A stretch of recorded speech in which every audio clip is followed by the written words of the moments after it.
Good. Last week of school of summer break before the kids go back. Oh, how are you feeling about it? Are you excited? Or Yes. Yeah. yeah, I mean, okay. next week is going to be pretty hectic, but it'll be nice to like be able to work without kids at home. Yeah, I bet. Yeah, my oldest, this is her last day of preschool officially. And so she's going to take a little break before she starts kindergarten. And so we're just now Aw. getting into public school where like preschool's been year round. So Oh, haven't had yeah. to deal with the The breaks. the breaks, but now we get to, so that'll be fun. Awesome. Let me make sure everything. I just got the notification that we're going on Twitch. Nice. I bit my tongue right before this, so I'm like, hopefully it doesn't make me trip over my words. Hello, Emre. She does look overly committed, doesn't she? Always.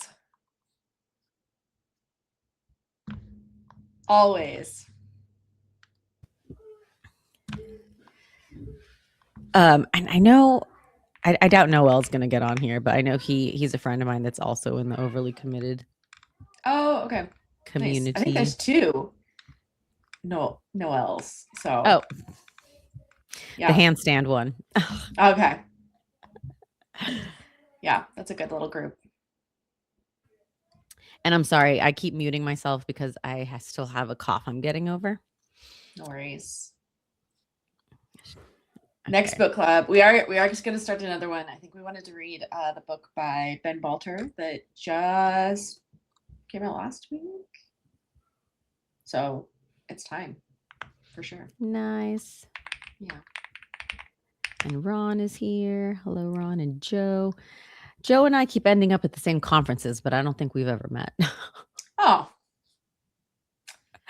that's easy to do. A lot of, especially for a lot of big ones. Are you going to render this next week? Yes. Yeah. So that's why next week is a little bit hectic because it's the Yeah. kids start school and it is run. And then I just found out today that I need to come in a day earlier than I had. So I just canceled my flight and now I have to rebook it. Oh. Oh, my dang camera keeps going blurry. Anyway, everybody, hello and welcome to She Ships. I'm going to blink out real quick, see if my camera will fix itself. Maybe. No? Okay. We're just gonna keep going. This is Brittany. Brittany and I met in Utah at Epic, right? Which was really cool. We bonded over being twin moms. I feel like I'm just drawn to the twin parents. Like, and when I met you, you were at GitHub, and now you are at Blue Sky. So super awesome! Congratulations. I think that's still like fairly newish. Yes. 3 months, maybe or so.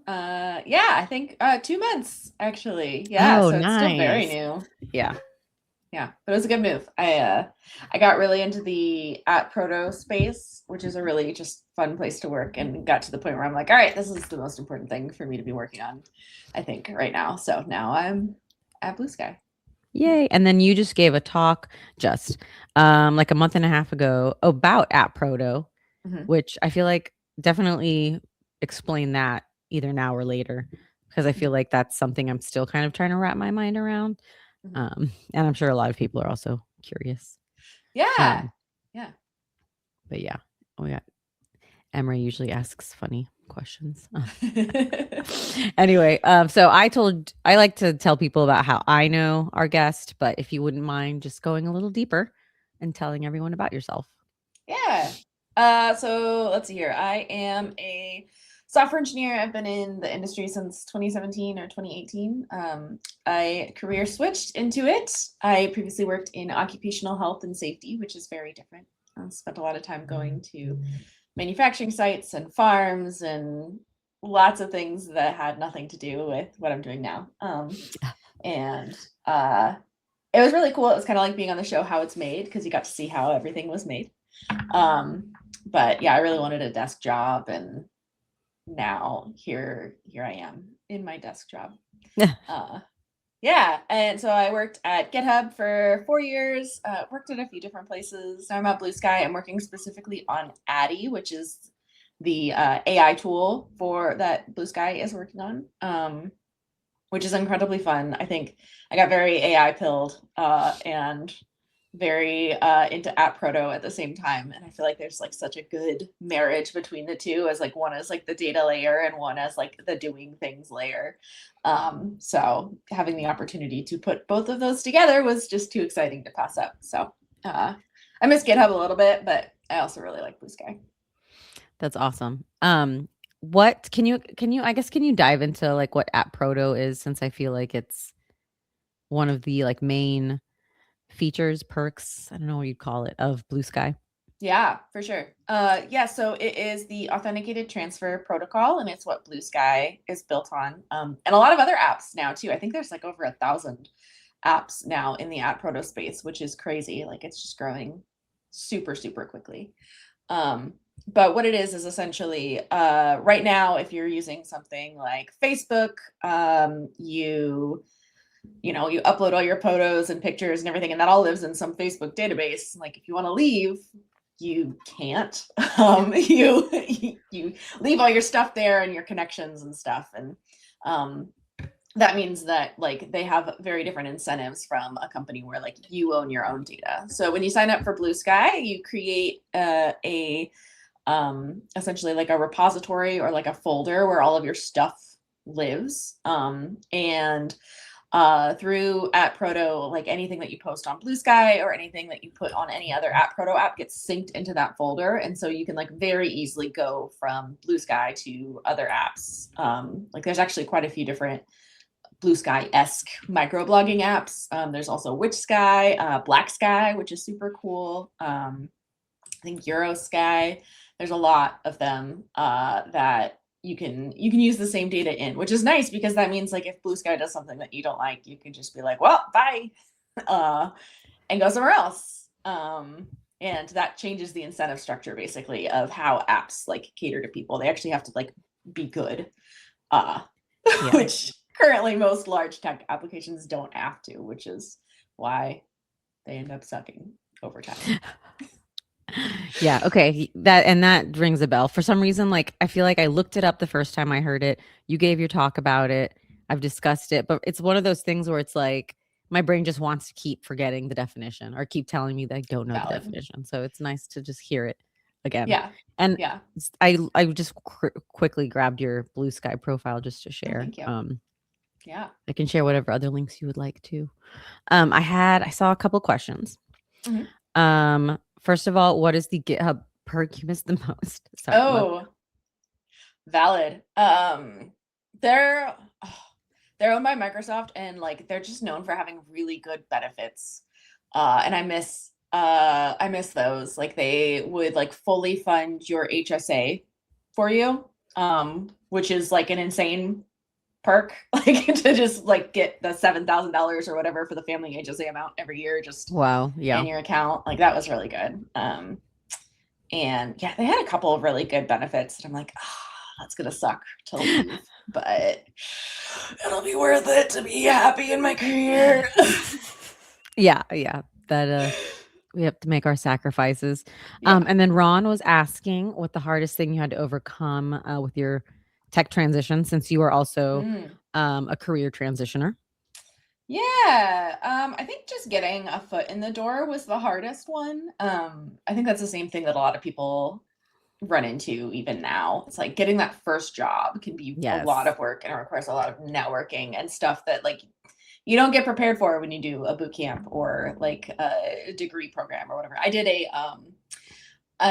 a bachelor's degree program through Western Governors University in software development to like switch into it. It's like a self-paced program, and I transferred in a third of the credits because I already had a degree from previously. Took by about 8 months because I did not have kids at the time. Which made a huge difference. Yeah. That's WGU, right? I feel like Leon from 100 Devs has mentioned that. Yeah. Mm-hmm. Yeah, it's a really good program. It was a great, assuming you have like the ability to make yourself learn then you can get a lot out of it. Oh, I did not know that Emery's wife works for WGU. That's cool. Yeah, I really liked it. Honestly, I went to Oregon State as well. Yeah, the Night Owls is their mascot, which I think is very fitting. Yeah, I went to Oregon State as well, so like a traditional brick and mortar school, and I feel like the education was just as good, if not better, at WGU. Probably because I was older, appreciated it more. But yeah. Yeah, I got some compliments on your office setup. I like the lighting. That's very cool. You. Yeah. And then I guess there's some delays depending on where you're watching. But what was your biggest misconception about AT Proto? Ooh, at Proto. I'm sorry. It's like we were just talking about that. You're good. Yeah, that's a good question. I think it just took me a long time, I think, to actually get into it. Like I thought it was going to be really hard to learn, I think, because it's such like a technical thing. And I wouldn't say I'm the most technical software engineer. Like I don't get really excited about like, ooh, like network protocols or anything like that. Like that's just like puts me off completely. So it took me a long time to get into it. And it took until I had like a week off of work where it was like a staycation time. Like, all right, I'm going to learn something before I finally got into it. And it took me like less than an hour to actually have a working app working with it because it's really just a bunch of JSON. It's like a way to store JSON data. And I think that misconception that like, oh my God, it's going to take like a whole book worth of learning to get into it. And it really doesn't. It took me a while to get into it. Awesome. Yeah. Was that after kids? Yeah, that was last month. Or not. Oh, wow. God, last year. Okay, that makes more sense. Like I feel like you've been talking about it for more than a month. Yeah, no, it has been. I've been working at Blue Sky for more than a month now. So yes, last year, I think it was in like Thanksgiving of last year when I had the time. And then I just fell deeply down the rabbit hole of getting overexcited about it. Nice. And you're pretty involved. You're in Portland, right? Mm-hmm. I feel like you're really involved in like the tech community out there. Didn't you recently, or you're about to like have like almost like, what is it, like a co-talk or event with someone? Oh yes. I was like, man, if I was in that area, I would totally go. Yeah. Okay. Yeah. With Annie Sexton. Who's also in Portland. Love her. Yeah. She's amazing. Yeah, we did a talk about, or it was a workshop before the Chain React conference about putting yourself out there. That's what it was. Public on the internet, which is yeah.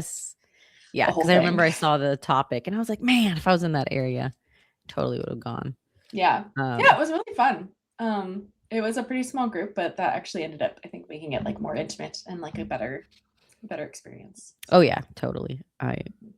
I feel like whenever we have events, I've only hosted one live event so far, I believe. Mm-hmm. And yeah, like you get so stressed about like how many people show up, but then it really is nice when it's like less than you expected because yeah, you get to like dig deeper. Yeah. I feel like that's pretty consistent in meetups and stuff too, is like usually only half the people who register actually end up showing up, especially if it's like a free event. But then usually it's like, oh, okay, if we can have some small group conversations, usually that'll go better anyway. So it's nice. Yeah, totally. So I feel like it's been a while since I've had another mom on here, surprisingly enough. And so I like to dig into how motherhood, because since you're a career transition and everything, I like to ask, how that impacted your journey. Obviously, you mentioned the time suck. Positive, all wonderful things. Yes. But everything takes so much longer. So yeah, like in your transition, how has parenthood affected you, and like what kind of support systems do you have? Yeah, so I did not become a parent until after I transitioned into tech. Not that it's not doable, that's nice. Obviously, Yeah, I know, but it's a very different situation because I was like, I had so much time. It's just unbelievable how much time you have before children. I know. It's like, how did I ever get it? I used to nap. I used to have time to have a nap. Like what? Yeah. My kids were at my parents' house this last weekend. We went to go see a show. And so they stayed at my parents' house, and like I woke up the next day, I'm like, they're not here. Like my house is still clean.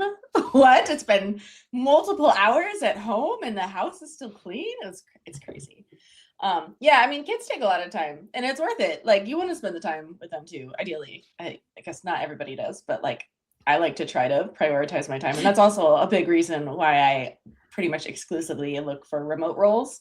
It means that, you know, I typically am done with work by like 3:30, 4 p.m. or whatever, and then I'll just go back to work and finish things up after they go to bed, so that then I can just like prioritize that after school time as like, this is family time. And yeah, luckily my partner is fantastic. I know I'm in a lot of mom communities where they cannot say the same thing. Like a lot of them is just like, oh my gosh, I do everything. So my partner's awesome. He's very into cleaning. We pretty much have like split the load on things where like I do a lot of the food prep and things like that. He does like a lot of the cleaning and stuff. So it's a great split. Yeah, that's awesome. Yeah, so that helps. Yeah, I always look for companies that are like family friendly. GitHub is one that was very family friendly. One of the big reasons why I wanted to go there is we were thinking about having a second kid, and I was like, oh, I want to go somewhere with actual parental leave so that like I don't have to worry about it. And they had, I think, 6 months or 7 months of parental leave. So and great. That's your second kid was the fun surprise, right? Yeah, that, like, it was a BOGO. Yeah. Yeah. I was like, we both have the older child and then the twins. Yep. Yeah. Yeah. It's like, hey, I want to change my life just a little bit. Maybe just a little bit. Second child. Nope. Just kidding. Everything is different. Yeah. That was a big transition. So I was really grateful for the time off then. Yeah. And you said your oldest is about to be in kinder? Yes. Kindergarten. Yep. So yeah, only 2 more years of paying for daycare, and then we'll be there finally. Yeah, and I agree. 7 months is amazing. Yeah, 7 months is insane. Like, it was enough time too. Like, I was ready by the time it was over. It's like, yeah, all right, I'm ready to go back and do some work now. Because I also really I love my job. I love what I do, and I love using my brain and stuff. And I would not that you don't use your brain as like a stay-at-home parent, but like it's for very different things. Yes. That I do at work now. So I really like having that time. Yeah, no, I agree. It's much different, like using your brain with adults, using your brain with kids. Yeah. Yep. Yeah. Oh yeah, the daycare money for sure. We have extended day. We do extended day money, but at least it's like a fraction of it. Yeah, that's true. I think, and we'll see how naive this viewpoint is too, but I'm planning on not doing the aftercare for my kids. We'll see if I still say that a month from now after we actually try it out. Yeah. Well, now that no, I agree. I feel like if I lived closer to, if my parents are old enough and just far enough away to where it helps to do aftercare, even though they can help us. Yeah. But maybe one day I'll have my act together to be there in the line at 3 p.m. every day. Oh, yeah. I'm going to definitely make them take the bus for sure. Oh, okay. That's like an extra, that's much more doable. 30 minutes of childcare, essentially. Yeah. Oh gosh. Yeah, that's true. So I feel like a lot of the times this comes up, especially for career transitioners. Sorry, I keep focusing on that. It's just also my background. You're good. And yes, someone said twins too. And I'm like, Shannon, I am drawn to all the twin parents. Like, that's how Brittany we all find each other. Yeah, I know. We just like, we were at a conference and just like, I was talking to her and then boom, twin parent stuff came up, of course. And then we got a picture with Aaron, of course, because double twin parent. But anyway, so regarding the transition and everything, did you have to deal with imposter syndrome? That I know that might be a silly question, but did you have to deal with imposter syndrome? And then like what kind of, I know you talked about your partner being super supportive, but what kind of like, I don't know, like self-love or like how did you get over it? Like any other routines and stuff that you utilized? Yes, I would say I definitely had to deal with imposter syndrome. I still feel like I do. I think one of the things that I've realized over time is like especially as I go further in my career and meet like a lot of like people higher up and higher up, I'm like, oh wow, all these VPs also have imposter syndrome. Like, oh, no one feels like they belong here. Great. Yeah. All right. Yeah. Yeah, I think seeing that enough times was helpful. Yeah, we're all just making it up. Treading water. Yeah. And I do think also, like, I feel like I met a lot of folks too that are very like public online, especially here in Portland, like meeting people like Jason Langsdorf and Annie Sexton, who does a lot of stuff online. I think meeting them and being like, oh yes, they're just normal people too, and just doing things out in the open. I think that was also helpful to like encourage me to write stuff online too, because I realized I wanted to share opinions, and I think sharing those opinions somehow gives you some like air of maybe you know what you're talking about. Yeah. Fake it till you make it, at least. Yeah, exactly. I don't know that that's necessarily the case, but like it does help, I think. Help me feel like I kind of know what I'm saying sometimes. So yeah. helps. And I since you also are probably as busy, if not busier than me with like the family and the career and everything, do you also find that just staying busy kind of helps? Because I feel like, sometimes I'm like, oh man, like what am I even doing? This isn't, I have no idea what I'm talking about. But then, I have to like do some research and I'm like, they're gonna know. And then like a kid does something and I have to go take care of it. And it's like the thought's gone. Yeah. Yeah. I am also just like my specific brand of how my brain works. Like I have to do a lot of things at once, and I somehow do better with things when I do a lot of things. Yeah. It was the same way in school. Like the terms that I did the best were the terms where I was like working full time and taking the maximum course load and like training for triathlons at the same time. And like that just works best for me. So I think I'm like suited for this hectic life. Yeah. I'm starting to think the same way. Yeah. Like I don't know. Maybe I'm afraid to spend time with my own brain alone. Yeah, exactly. maybe there's some like dark thoughts there, but I just find that like I enjoy being really busy. Like right now I've got like multiple cloud instances going and like, like talking to you, and I've got like these big checklists of stuff I've got to do today. And that just is my happy place, I've found. Oh, yes. So, yeah. Got it. And then mixing in all the household things too, like that I have to get done in between or after.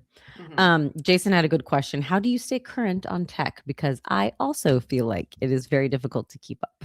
Oh my gosh, it is so hard to keep up, especially with everything happening in AI. I feel like what used to be a year of changes is now like in a month. Working at GitHub helped with that a lot, I think, because they were doing a lot of things constantly. There was like 3,000 people who worked there. Everybody was constantly sharing things. And I think what helped there is like people sharing all of the podcasts that they keep up with, or like the blogs or whatever that they listen to. I think my go-to is usually podcasts, like when I'm cooking dinner or something like that, like doing something. I always am folding laundry. I'm always listening to a podcast. Yeah, same. God forbid we let our thoughts run wild. Yeah, no, that's a dangerous place to be. Someone the other day made a really good comment about how like they love going to talks, but then like they're like, but then like I've got my phone out all the time because I'm writing things down that I want to look up. And I'm like, oh my gosh, yeah. Like if I really like, that's what I should do. And I do it sometimes, but I feel like that's a good way. Like the podcasts, the articles or talks that you said people send you, and then just like, write down or highlight the term or whatever that you need to look up. Like, in 10 minutes or so, I'll probably look up, at Proto again. So I'm just kidding. Yeah. I think I've got it. Yeah. I think also like doing things, like I've got a podcast, Overcommitted, which like means that we bring in new folks all the time to talk about what they're working on. And that's just like passive networking and an opportunity to learn things. And then writing things online, like I do a lot of like blog posts online, then I have to like take a stance on something. I think that helps too, researching. Sometimes those opinions are super wrong, and that's fine, but it's, it's nice to put something out there to like just organize my own thoughts. Yeah. And how did you get started with Overcommitted? I know is it you and one other person, or you or two other people? And I listen, so I listen to podcasts, and Mhm. sometimes I can't tell how many people are talking. I apologize. I can hear No, you're your voice, good. but I don't know. Yeah. So anyway, it's harder to, like, distinguish certain voices. But Yeah. yeah, it's a really good podcast, everybody. You should totally go and subscribe. But yeah, how did you get started with that?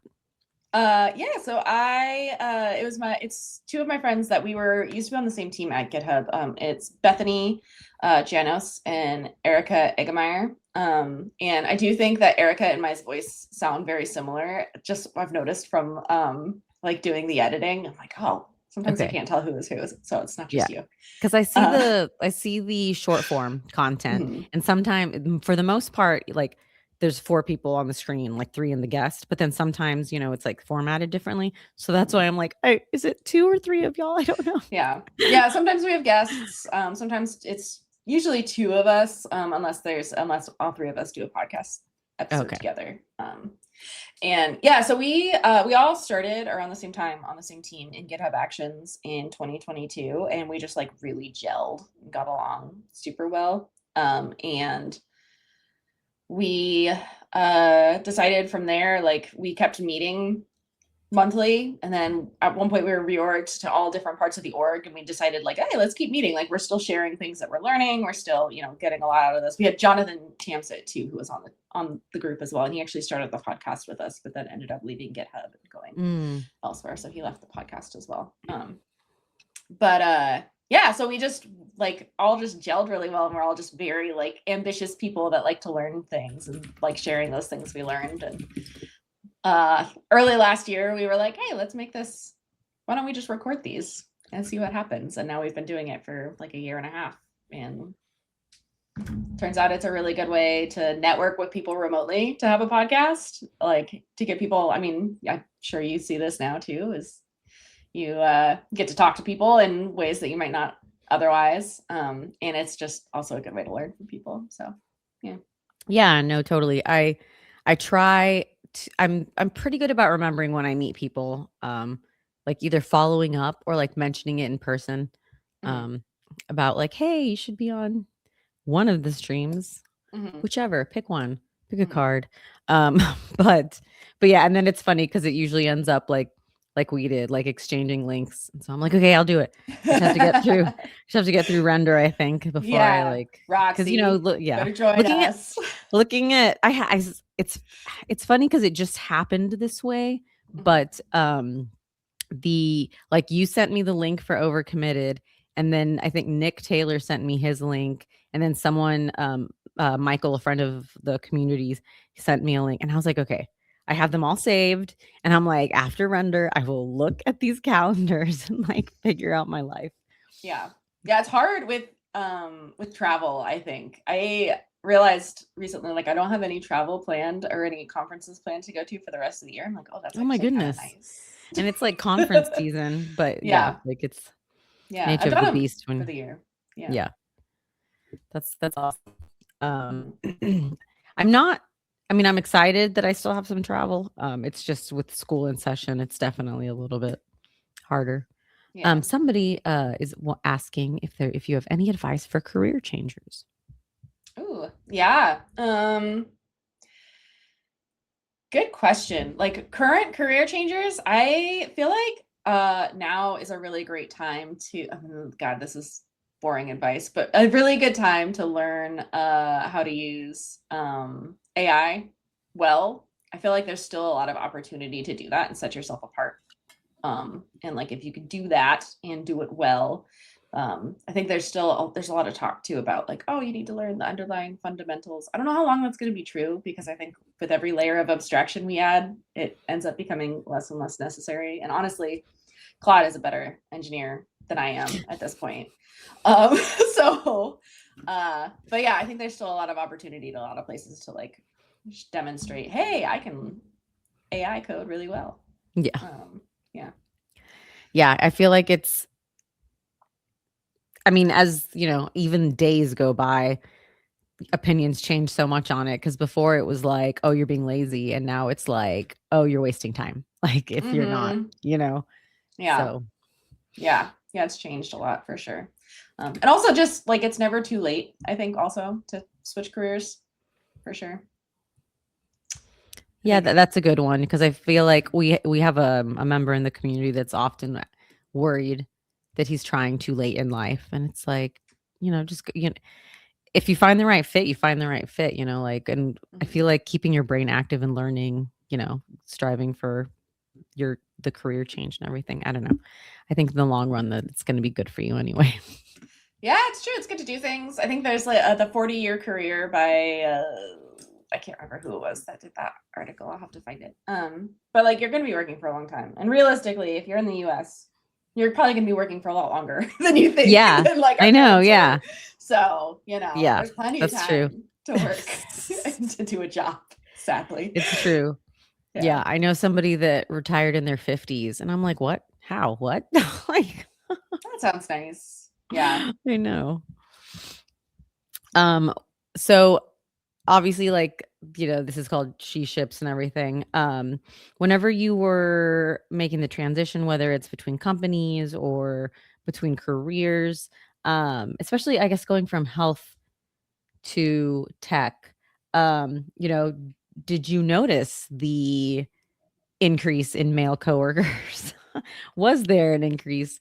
Does it not bother you, but like, does it like impact you at all? Whether it's just the way you are, or the way you enter a room? yeah. No, that's an interesting question. So actually, the career that I was in before was also very male dominated, and I think it's male dominated in a way that isn't as like talked about or recognized. I worked in occupational health and safety, so I was going to like a lot of manufacturing sites and farms, and I would roll up as this like 24-year-old girl at these farms in the middle of nowhere where people were like these like fifth generation farmers or whatever. It's almost always dudes. Yeah. Yeah, in like rural Idaho. Oh goodness, yeah. that was male dominated in a completely other way where Yeah, I'm like, so you're kind of used to it. So I feel like switching into tech was less like that. I also have 2 older brothers, so I like grew up in a very male dominated space, I feel like, as well. So I think that was normal for me. I wish that it wasn't as much like that. Like I don't know. I've been involved in a lot of like women who code groups and stuff like that over time, and I feel like the women that I've connected with within my career have been like the absolute best connections I've made. Yeah, I think it is kind of nice to have that be like your first level connection. Like you enter, if you go to any sort of meetup or whatever, it's like, I see another female, let me just go say hi. Like immediately. Like, yeah, it like gives you an immediate camaraderie with other women in the space, which is nice. Yeah. Yeah. And I think that also I think more women are career changers too. Like when I went to college, there's no way in any world I would have ever chosen to go to school for computer science. Like that didn't even enter my brain when I went Yeah, there. same. Like nobody even put it in my brain. Like after I graduated and was like already in education for a few years, a friend of mine was like, "Hey, have you thought about this?" It's like, no. It was like teacher, lawyer, dentist, like, yeah, you should go work with kids or something. Yeah, like, yeah. Which is really funny because, like I said, I have 2 older brothers. Both of them are software engineers. So like I saw them go through this same thing, and I'm like, there's no way that I also loved computers as a kid. There's no way I would have ever done it. But yeah, I think that is like the gender norm too, where you're never pushed in that direction, and so it's always nice to like find other women who usually end up going through the same career change as well too to get into tech, it seems like. Do you notice that people that go the traditional route, not everyone, just it seems like it happens more often to where like they're not part of the like front facing bubble of like web development and software engineering. I feel like it feels like such a small world, and then it's like you're in a bubble, and like I have a couple friends that are software engineers, and I'm like, oh, have you heard of this conference? Oh, have you heard of this organization? Oh, have you heard of this person? And they're like, huh?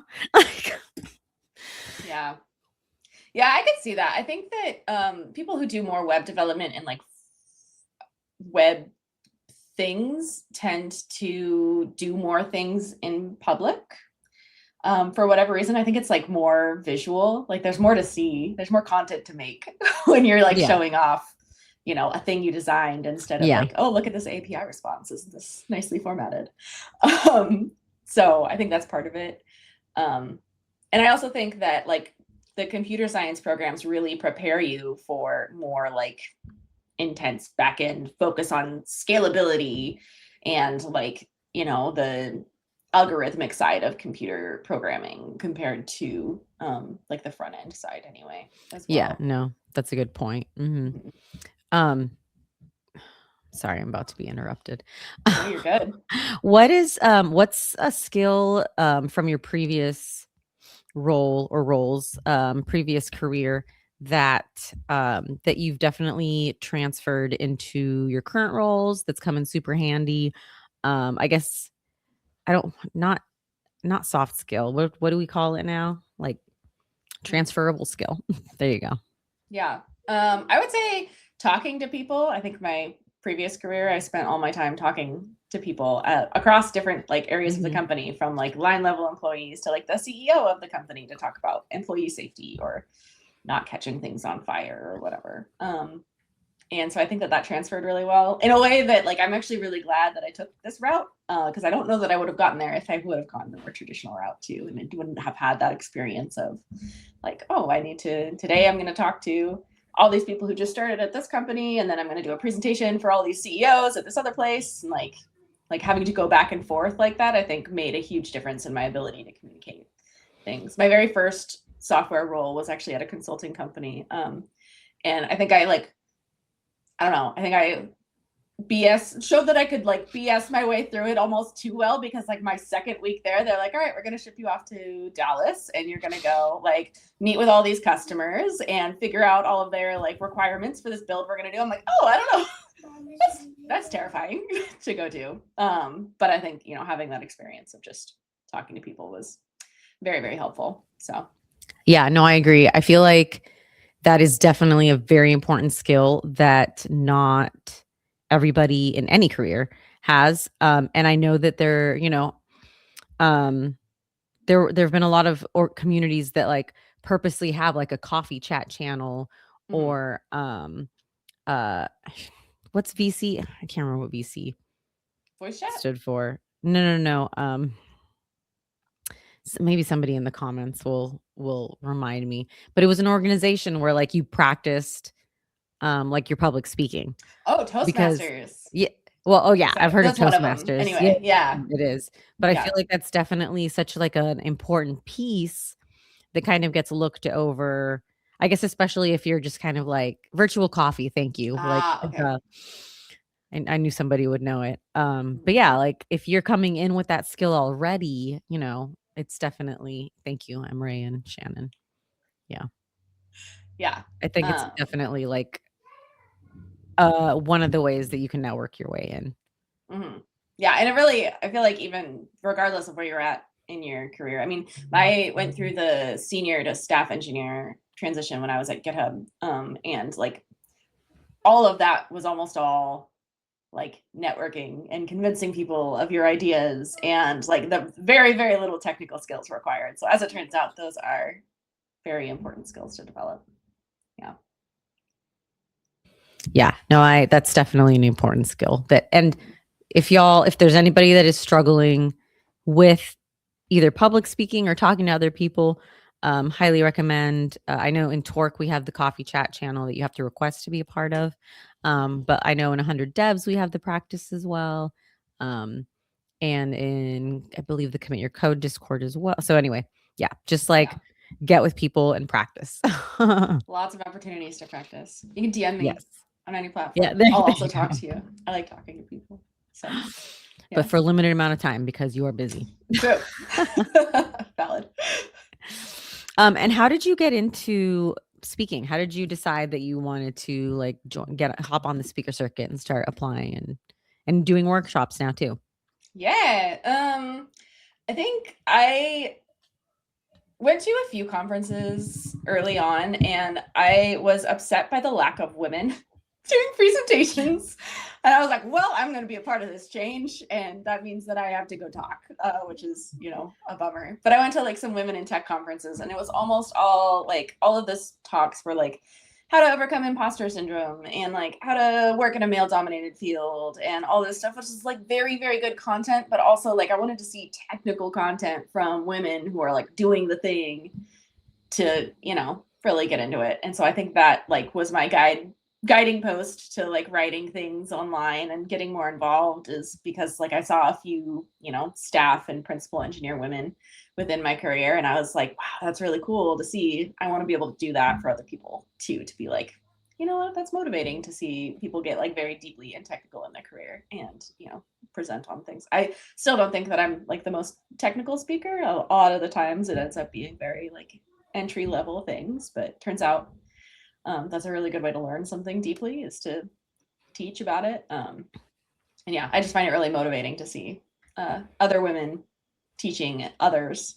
And so that. Yeah, no, I agree. And even, and it might, oh my gosh, I'm sorry. 1 second. You're good.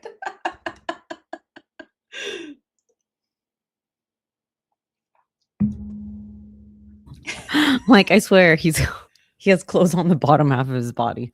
I get it. Oh my gosh. I also have children. Yeah. My 9-year-old was supposed to guard the stairs, but anyway. Yeah. What was I saying? Oh yeah. So like the talks that aren't that technical, like that are technical, I think it's really cool when they go off on a tangent. When they go off on a tangent and people. Speaking of tangents. Yeah. There's nobody who can multitask as well as parents. Like, this is just, it's amazing to watch every time this happens. This is also how I work a lot of the time whenever a kid's sick, is it's like, oh yeah, let me get to this part of this presentation while I'm also dealing with, Yeah. Well, so my husband, my husband's in education. Mm-hmm. And so he just started back today. Teachers started back today. And so I was like, 9-year-old, please guard the stairs just for 1 hour. Yeah. Anyway, sorry. So the technical talks, they're super interesting, but I love whenever people go off on tangents. And my talk didn't start off very technical. I've since made it more technical, but whenever I gave it at like a more technical conference, I got such great feedback about the non-technical parts. They were like, this is interesting. And like, I've never heard about this before. And, it's just like, I don't know. I felt like I was like, thank you, because this is the kind of talk that I like to hear. Mm-hmm. But I'm also a transitioner. So like, it's, yeah.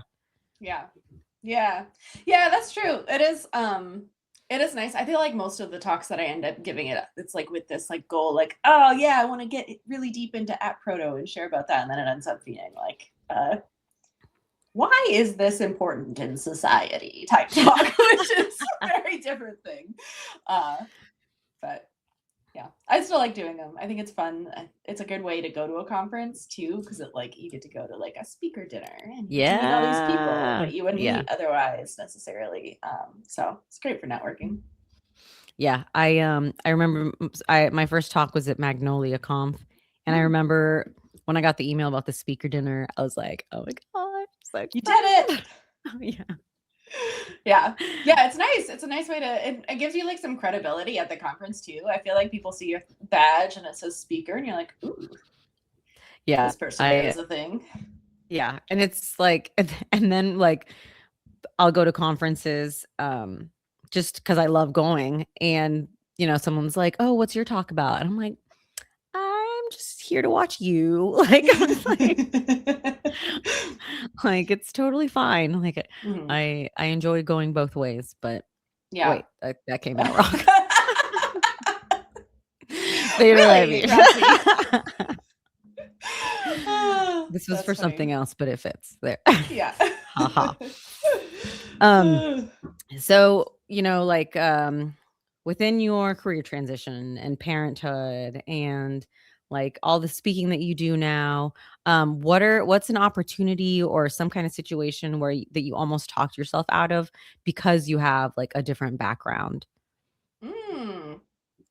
Yeah, good question. I think one of them that I was very anxious about is last year I gave a talk at GopherCon EU, which was in Berlin, and that was my first like large-ish conference. So it was like a single track conference with 300 people. So there's like a decent number of people watching. So that was terrifying. Yeah. Single track is cool, but it's so stressful.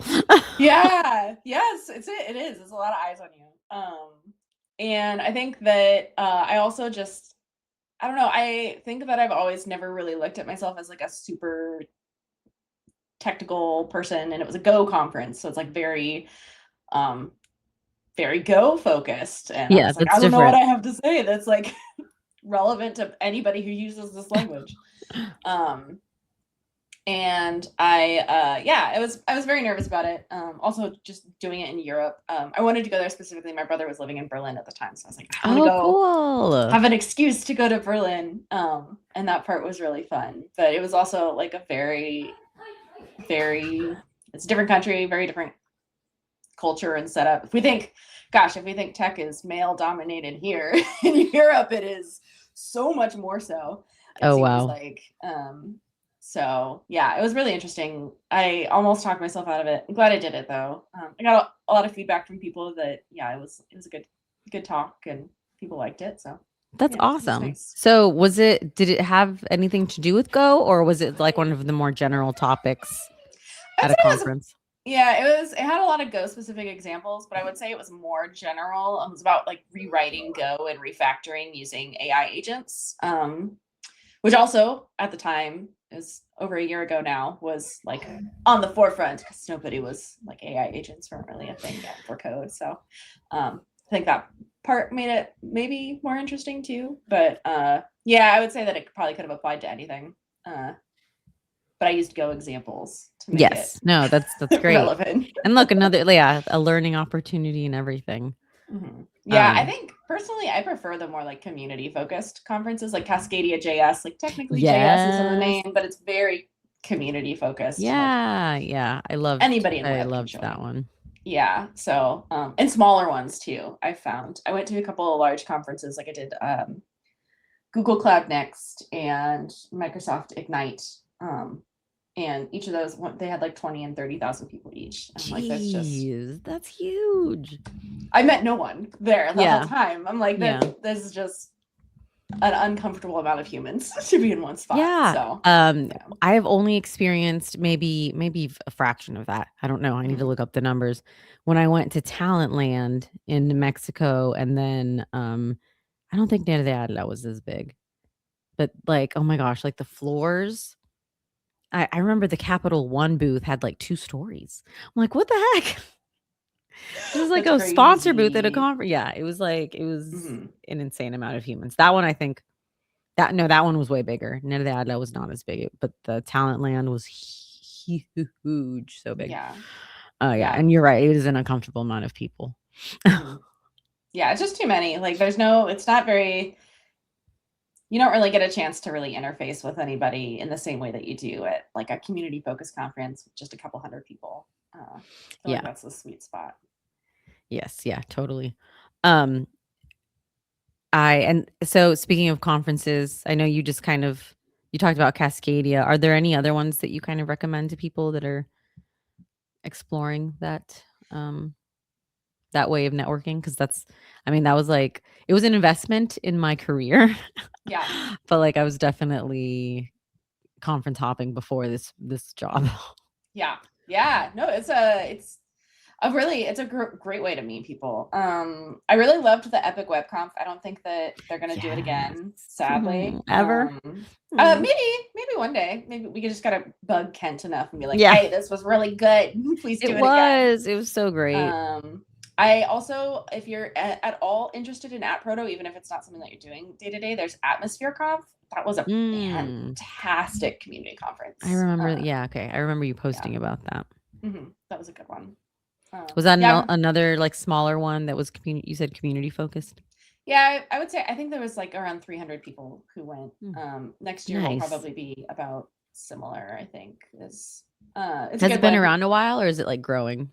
That was its second year this year, so Oh, it has okay. not been around Still for a pretty super long new. time. Yeah, but it was just like, I mean, it's very cool. There was a lot of talks. Like I think like a third of the people who went were doing talks, just about, because it was multiple tracks and like lots of ways to interact with people and see cool things that people are building. If you're interested in like what people are building on it, it's really cool. Yeah. Yeah. Laracon, I feel like Laracon and Render are two that I've never been to, but they're ones that I really want to go to because I've seen so much online about people having a good time at them that I'm like, those seem legit. Yes, I can vouch for both. And Mhm. I'll even throw commit your code into the ring because it's Oh yeah. also it's only in its third year, but it's like I feel like every year thus far the attendees have like doubled. Wow. Yeah. So, and it feels like summer camp. That's what I call it because it's like Mm. it brings together so many different communities. And there are also multi-tracks, so you can find something like in every slot if you wanted to, like something that Yeah. pertained to you. Yeah. Those are the best ones. Oh, another one that's it's actually quite small, but Boise Code Camp.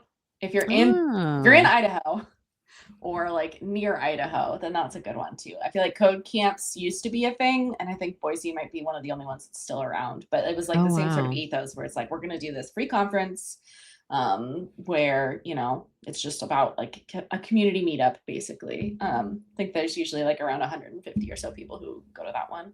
No, it's a good one. That's awesome. Yeah, so that sounds like I feel like there's like a different there's DevOps days conferences and there's like a Mm-hmm. few different cities that host them. And that feels Yeah. like about the same. They're small. They so far that I've experienced, I've only done two or been to two, but they seem like smaller and more intimate. Um Mm-hmm. and yeah, those are definitely great.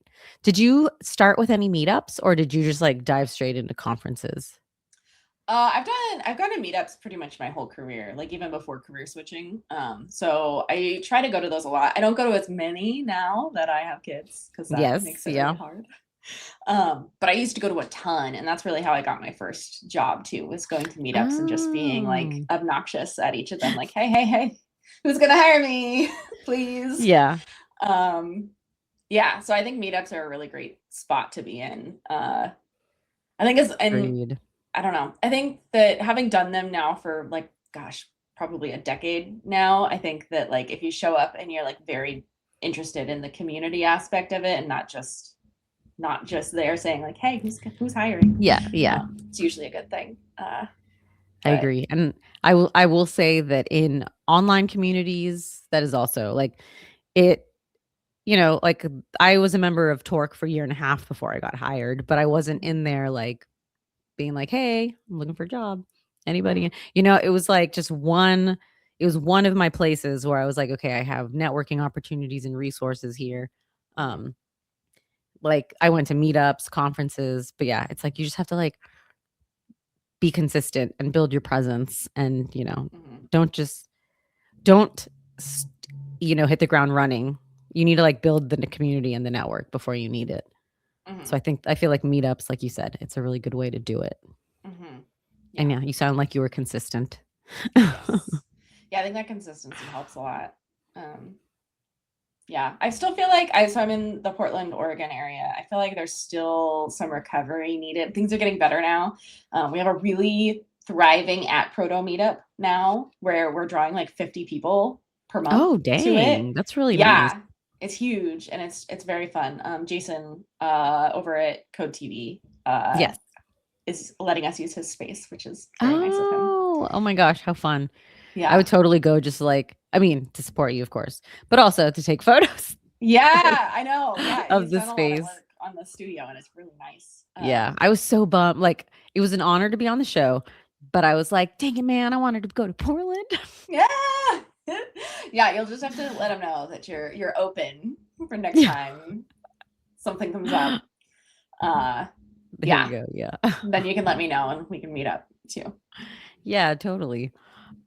Yeah, I know. And like whenever I saw you uh at Cascadia, like you were with your new coworkers, like trying to get to know them. So I know it was like hard to find time to hang out with people. There was always stuff going on, but I Mhm. mean in a good way. Yeah. But Yeah. The karaoke was so rad though. That was really fun. The karaoke was super fun. Yeah. That was I had never been to one of those places that has like the multiple rooms. I was like, this is perfect. The year before, it was just a single karaoke setup with one person in one of the rooms at where the conference was held, which was also fun, but it took forever to get to actually sing a song. Yeah. It was like an hour and a half wait. Yeah. I feel like that's similar to how they did it at Epic. Where it was just like the one stage but I mean, there weren't so many people. It seemed like there was a good rotation at least going on that. Yeah. But yeah, what's your go-to karaoke song? Oh, good question. I actually don't really have one single one that I do repeatedly. Yeah, I don't do enough karaoke because I pretty much only do conference karaoke. And then I have learned that I actually have to like look up a song in advance to be like, I know like I'm an alto singer. And so knowing okay, yeah, like knowing that and like, what's a good song for an alto singer? And then I'll go find one that I actually like and then just pick something from a playlist. But I find that alt rock is like my safe zone. So normally I'll do like a Stone by Audio Slave, or like anything by Live, or sometimes like Hoobastank. I don't know. I'm good at like the range. Like you do something like Lady Gaga, I can do like Bad Romance, but she goes too high for some parts. So it's like if I do a female, it has to be like an alto or like a lower pitched female. You're a good singer too. I've seen you do multiple now. Oh, thanks. I was a choir geek. And I never used to do karaoke. Like 3 years ago, my husband started bringing home his music equipment from school. He teaches math and music. And like we started doing karaoke nights every once in a while, like in our house. And then I was like, okay, this isn't so bad. Like I used to like cringe at karaoke, but now I really like it. And my kid, and here's like for any newer parents out there, like a hack. My daughter was like learning to read and everything, and then she got really into karaoke. And like you have to like read the words, and so there's a little hack right there. Like get your kids into karaoke. Yeah. I'm gonna try that actually with my my oldest who's like going through that now. I feel like that's a good tip. Yeah, and Emre, it is a good choice. Okay. If I'm in a conference though, I'll usually try to do something like, Take on Me or something fun that people like will sing along with or whatever. Anyway, look, I never in my life would have thought that I would have been asking questions about karaoke on a stream, because I found it so cringy. And now I'm like, hey, it's cool. Let's go do karaoke like at the conference or outside the conference. But we have about 3 minutes left. Is there anything that we haven't discussed that you would like to bring up, or anything you want to talk about that you're working on? I know you had that web app going at Cascadia for like connecting at a conference. Oh yeah. Like anything. Yeah. Like oh my gosh, I've always got something that I'm working on. Right now I'm working on a like shared to-do list app for just my husband and I, learning like tail scale and cool. Like how to set up our own little like tailnet for a local thing. I've always got something that I'm working on. I'm trying to think about what I've got that's like actually public right now. Lots of vibe coding things that for better or worse. I don't know when we're going to finally just start calling that coding. I know. Yeah. That is essentially what it is. I've got some blog posts though that are recent that, they're all pretty much on my website. What's your website? I'll put it up here really quick. It's just brittanyellich.com. That is my name. I say that like it's easy to spell, but look, I don't know how many times I've like looked and I'm like, is that an L? Is that an I? Is that an LLI? I'm like, like typed out in certain fonts. It is very difficult. Yeah, I believe that. Doing a lot of that, talking a lot about AI on Blue Sky, which is a lot more difficult than talking about it in other places. But that's okay. Yes. Yeah, you're super active on Blue Sky, aren't you? Yes. I try to be. I mostly repost, but then if I get alerts and stuff, I go back, or like sometimes I'll scroll through. I haven't been able to like get my feet, because when people were making lists, I went a little too list happy, and so I have to I need to like carve it down a little bit. Yeah. You have to really like curate to find the right people. Thank you. The word was escaping me. Yeah. Yeah. Yeah, it's really easy to go like, oh, starter pack, follow 150 people, and then that quickly gets out of hand Yeah. because Yes. it's just too many. Yeah, Yeah. I get that. But thank you so much for joining us today and making the Yeah, time. thanks for having I me. understand. Yeah, you're busy. You're very busy and important. Oh. But yeah, and thanks for everyone that came to support Brittany and hang out with us. And the house is about to explode, so good timing. Good timing. Yeah.